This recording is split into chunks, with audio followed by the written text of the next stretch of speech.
Thank you, Mr. Speaker. It's recognized for 2.5 minutes.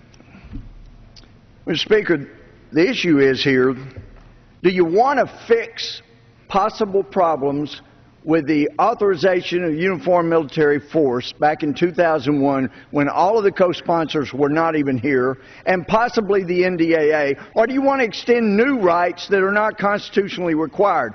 Because those of us that have sponsored this amendment want to fix the possible problem of inappropriate. That's why this amendment was offered. I take particular affront because I do not question the motivation of Mr. Smith. I know Mr. Amash. We've stood alone on too many bills together. I know their intent is good. This is not a smoke screen. This is intended to fix a problem. In the underlying bill that came before the floor, it has a fix for habeas corpus in paragraph A.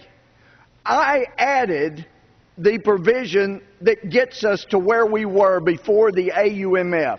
That's what I wanted to fix, not as a smokescreen, but what this does is say, if you had these constitutional rights before the AUMF, you've still got them now, and nothing in the AUMF, nothing in the former NDAA, nothing in the new NDAA can change that. You have those rights. And I understand we don't have CARE supporting this amendment as they do the following proposed amendment, but listen, what this would do if the subsequent amendment wins instead of this one, you are giving rights to people illegally in this country, for example, who are foreign terrorists that sneak their way in here and kill people, to rights that immigrants who are undocumented don't have.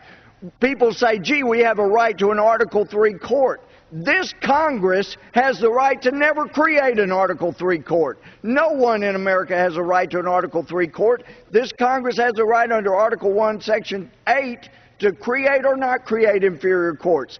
I'm glad we created them. I would say we should if we didn't.